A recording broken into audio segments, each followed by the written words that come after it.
Você que nos acompanha em toda a região norte e várias partes do Brasil, viu algo que precisa ser investigado? Tem uma denúncia? Um documento? Um vídeo? Mande para o Norte Investigação. O nosso WhatsApp, prefixo 92 99297 2401. Sua informação pode ajudar a revelar fatos importantes e a levar ao ar novas reportagens investigativas. A Controladoria Geral da União analisou contratos, medições e pagamentos de uma obra que deveria transformar o saneamento em Belém. O que era para ser solução virou alvo de alertas. Indícios de falhas em medições, pagamentos questionados e um cronograma que não foi cumprido como previsto. Você confere agora essa reportagem exclusiva do Norte Investigação. Milhões de reais em recursos públicos. Uma obra considerada essencial para o saneamento de uma capital brasileira. E um relatório oficial que levanta dúvidas sobre como esse dinheiro foi aplicado. A Controladoria Geral da União investigou contratos, mediações e pagamentos de um grande projeto de esgoto em Belém. O trabalho foi realizado diante da criticidade, materialidade e relevância da obra, prevista para um dos maiores eventos internacionais do país, e o que os auditores encontraram agora coloca sob questionamento a execução do projeto. O foco da auditoria é a estação de tratamento de esgoto do UNA, um empreendimento estratégico para o saneamento de Belém. O projeto envolve investimentos superiores a 157 milhões de reais, com recursos oriundos de contratos de financiamentos assinados em 30 de maio de 2008. Os valores foram concedidos pelo governo federal por meio da Caixa Econômica Federal, lastreados em recursos do FGTS, ou seja, um investimento de longo prazo que agora levanta questionamentos sobre resultados e execução. A obra é executada pela Companhia de Saneamento do Pará, responsável por implantar, recuperar e ampliar o sistema de esgoto sanitário na capital paraense. O projeto faz parte do Programa Federal Saneamento para Todos, uma iniciativa criada para ampliar o acesso ao saneamento básico em todo o país. Na prática, isso significa levar água tratada, coleta e tratamento de esgoto e infraestrutura especial para milhões de brasileiros. Se a obra é de 2008, ela é regulamentada pela Lei de Licitações anterior, que é de 1993. Essa Lei de Licitações só permite acréscimo no total de 25%, já passando para a execução do contrato. Então, se eu tenho um contrato de 110 milhões, 10% desse contrato são 11 milhões. 20% são 22 milhões. Mais 5 milhões e meio dá 26 milhões e meio. E eu já tenho 40 milhões aproximadamente em aditivo. Então eu tenho um indício de irregularidade, que seria o descumprimento do total de aditivos previstos em lei. Vamos agora verificar a operacionalidade desses aditivos. Quais foram os critérios utilizados para se aditivar uma obra inacabada até hoje? Quanto será o valor final dessa obra? Pois se ela foi inaugurada, entende-se que ela já está 100% pronta. Porque a Controladoria Geral da União identificou que não. O programa Saneamento para Todos não se limita ao esgoto. Ele envolve ações como abastecimento de água, manejo de águas pluviais, resíduos sólidos e preservação de mananciais. A gestão é feita pelo Ministério das Cidades e o objetivo é melhorar a qualidade de vida da população. Mas isso depende da execução eficiente e controle rigoroso. Nas condições de um país subdesenvolvido, do norte do Brasil, que pouco ainda se fala sobre tratamento de resíduos sólidos, a gente precisa realmente começar a enxergar aonde é que a população pretende atuar para que isso se torne cada vez menos agressivo, impactando menos o meio ambiente. Em obras públicas, cada etapa precisa ser medida e comprovada. Essas medições funcionam como uma espécie de prestação de contas técnica. Elas indicam o que foi executado e autorizam a liberação de recursos. Quando há falhas nesse processo, cresce o risco de pagamento sem a comprovação completa dos serviços. A execução do contrato já também é uma fase esgotada, onde no direito é chamada de preclusa. Nós já estamos na terceira fase. Então nós encontramos indícios de irregularidade na fase pré-contratual, com uma empresa possivelmente incapaz de executar o objeto.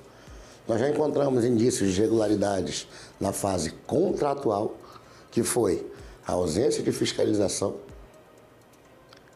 aditivo acima do previsto em lei e, por fim, a inauguração de uma obra inacabada, quando ela deveria estar 100% preparada para prestar o serviço ao qual ela foi determinada. Mas ao analisar documentos técnicos, relatórios de fiscalização e registros financeiros, os auditores da Controladoria Geral da União identificaram fragilidades no controle da execução do contrato. Segundo o relatório, há irregularidades pontuais em medições e pagamentos. Registros que deveriam comprovar os serviços executados não apresentam consistência suficiente. A auditoria também identificou problemas no cronograma físico-financeiro do empreendimento, o documento que define prazos e pagamentos de cada etapa da obra. Segundo os técnicos, houve intempestividade no cumprimento desse planejamento, o que compromete o controle e a previsibilidade do projeto. Ao verificar na execução do contrato de prestação de serviços por uma empresa pública, ainda tem esse detalhe, ela visa lucro. Se ela visa lucro e ela recebe recursos públicos, ela tem que prestar conta dos seus recursos e tem que prestar o serviço de forma correta. Então, se eu tenho uma empresa pública que não fornece o serviço ao qual ela foi criada para isso, nós já estamos falando em indícios fortíssimos de dano ao erário público. O dano ao erário público deve ser quantificado. O que isso quer dizer? Qual foi o valor do prejuízo causado pelos atos ilícitos, supostamente, né? Que nós não podemos ainda concluir a existência. Porém, os indícios são fortíssimos. Os indícios são fortíssimos, né? Por um ato administrativo que não cumpriu o seu objetivo, aditivou acima do previsto e entrou em funcionamento sem condições de funcionar. Ou seja, todo o recurso público investido nessa obra, basicamente foi, literalmente, pelo ralo. Na prática, isso significa que o avanço da obra não acompanhou o que foi planejado. O resultado foi uma sequência de revisões de prazo, alterações contratuais e mudanças no projeto original. Um cenário que costuma aumentar custos e prolongar a entrega, o que agora coloca em dúvida a conclusão da obra. Outro ponto destacado no relatório é a complexidade da infraestrutura. Uma estação de tratamento depende da integração de diversos sistemas: tanques, tratamento biológico, bombas e redes de escoamento. Tudo precisa funcionar em conjunto. Se uma dessas etapas não estiver completamente concluída ou funcionando como previsto, todo o sistema pode operar abaixo da capacidade. Isso significa que, mesmo com parte da obra pronta, o esgoto pode continuar sem tratamento adequado. Os órgãos de fiscalização devem trabalhar em cima dessa quantificação dos prejuízos causados, para que possa se determinar um real valor e indicar na seara administrativa, mediante um processo judicial de improbidade administrativa, quem são os responsáveis e qual é o valor da sua responsabilidade, para fim de devolução aos cofres públicos dos recursos que foram gerados em prejuízo a esses cofres. Nós temos também que identificar se no curso desse processo houve algum ato de corrupção. Daí você pode se falar em corrupção ativa ou passiva. Ativa para quem oferece e passiva para quem aceita. Então, nesse caso, se houve alguém que foi corrompido nesse processo, essa investigação do Ministério Público irá, com certeza, identificar.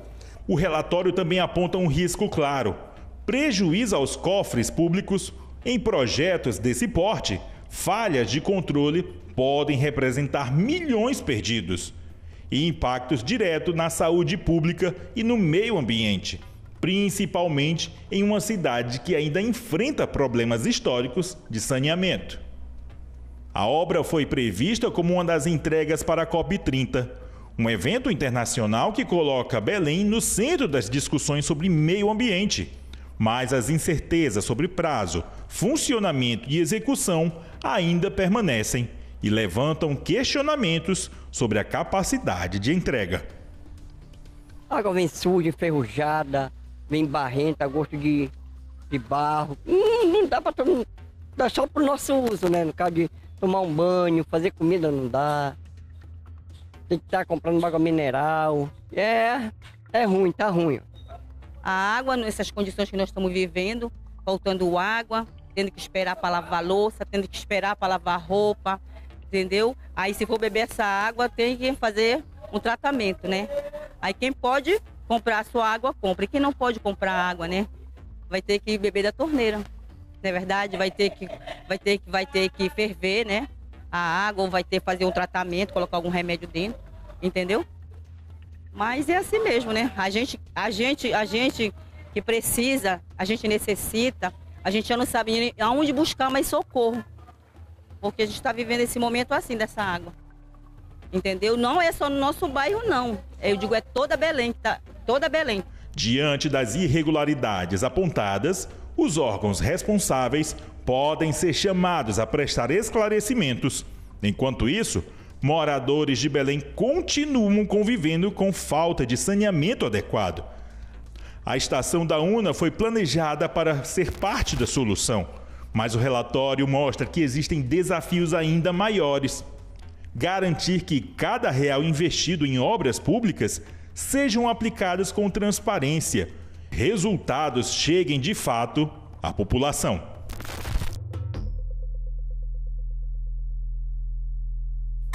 A situação apresentada na reportagem levanta questionamentos importantes sob o ponto de vista jurídico-administrativo.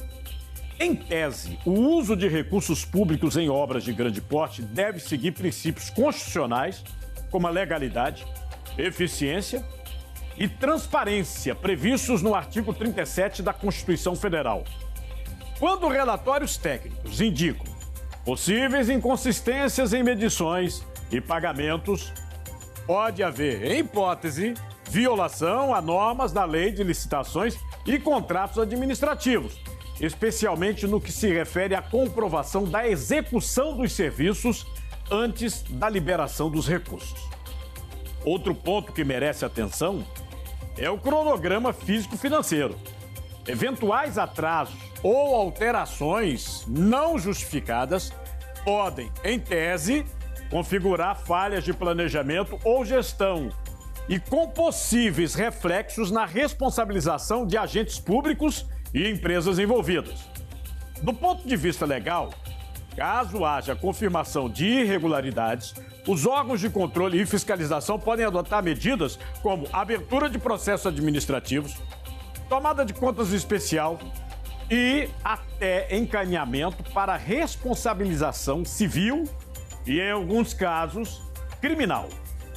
Por outro lado, é importante destacar que todas as apurações devem respeitar o devido processo legal, garantindo o direito à ampla defesa e ao contraditório dos envolvidos. As conclusões definitivas só podem ser estabelecidas após a análise completa dos fatos pelas autoridades competentes. E aí o seguinte, a nossa produção entrou em contato com a assessoria de comunicação da Cosan, mas foi informada que eles não iriam se pronunciar. E daqui a pouco as notícias pelo Brasil com o Giro do Norte. Quanto custa proteger, amparar, cuidar da sua família? Menos de R$ 1,50 por dia para você e mais 4 dependentes. Atendimento garantido pela Sul América. Bem mais. Cuida com telemedicina, na palma da mão, clínico geral, pediatra 24 horas por dia, 7 dias por semana. Ampara com assistência funeral de até R$ 5.000. e a proteção financeira de R$100 mil por invalidez ou morte acidental do titular. Segurança real em todas as fases da vida. QR Code aí na tela, viu? Bem mais, lançamento da Sul América. Entre em contato, o preço é promocional, R$ 44,00 só para o lançamento. Agora é hora de ver os destaques da semana no Brasil, no mundo, política, economia, meio ambiente, segurança. Fique de olho no Norte.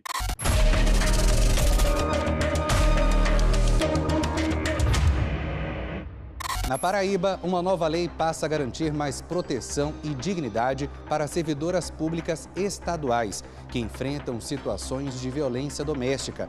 A medida assegura o direito à transferência de local de trabalho, permitindo que essas mulheres sejam realocadas com segurança, sigilo e sem qualquer prejuízo profissional. Publicada no Diário Oficial do Estado, a norma autoriza a mudança tanto dentro do mesmo órgão quanto para outra unidade da administração pública estadual, de acordo com a necessidade da servidora. O objetivo é preservar a integridade física e emocional, além de oferecer condições para que a vítima possa recomeçar em um ambiente mais seguro. Para solicitar a transferência, é necessário formalizar o pedido e apresentar ao menos um documento que comprove a situação de violência, como boletim de ocorrência, laudo médico ou psicológico, a medida protetiva da Justiça ou até mesmo declaração de atendimento especializado. A lei determina que todo o processo seja tratado com prioridade e absoluto sigilo. Após a solicitação, o órgão responsável tem até 30 dias para efetivar a mudança, prazo que pode ser ampliado em casos excepcionais. Durante esse período, a servidora mantém salários, benefícios e todos os direitos garantidos. Além da transferência, o Estado também deve oferecer o acompanhamento psicossocial como forma de apoio nesse momento delicado. A fiscalização do cumprimento da lei ficará a cargo dos órgãos de controle e é claro, com a atuação do Ministério Público. A nova regra começa a valer em até 90 dias após a publicação. Aqui em Palmas, o segundo encontro de vereadores e servidores das câmaras municipais de todo o estado do Tocantins.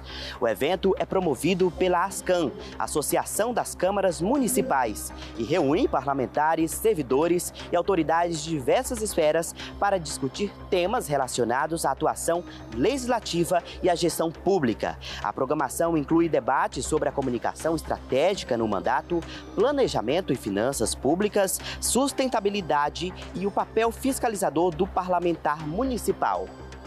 O presidente da Câmara dos Deputados, Hugo Mota, ele decidiu esvaziar os trabalhos da casa na próxima semana.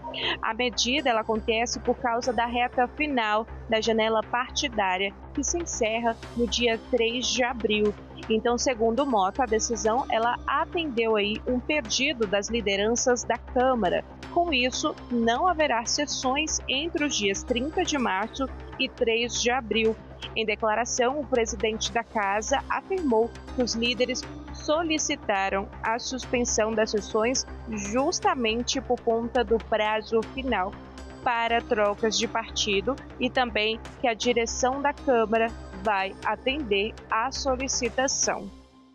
A Polícia Civil da Paraíba prendeu nesta semana um homem com diversos cartões de benefícios sociais durante uma operação de cumprimento de mandados de busca e apreensão nos municípios de Desterro e Cacimbas, no sertão da Paraíba. A prisão ocorreu em Cacimbas. Com o investigado, a polícia apreendeu 5 armas de fogo, munições e vários cartões de benefícios sociais mantidos de forma irregular, o que indica possível exploração de pessoas em situação de vulnerabilidade social. Já em Desterro, no setor de licitações da Prefeitura, foram apreendidos documentos relacionados a contratos vinculados ao investigado, alguns firmados por dispensa de licitação, que agora serão analisados. A ação integra a primeira fase da Operação Deslavados, que investiga crimes como agiotagem, lavagem de dinheiro e o uso de empresas para isenção de recursos ilícitos em contratos públicos. O investigado permanece à disposição da Justiça. De Campina Grande, na Paraíba, Manuel Cândido para o Norte Investigação.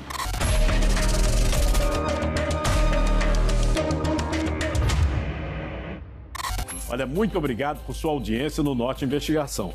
E você continua participando no nosso WhatsApp, 92 o prefixo 99297-2401.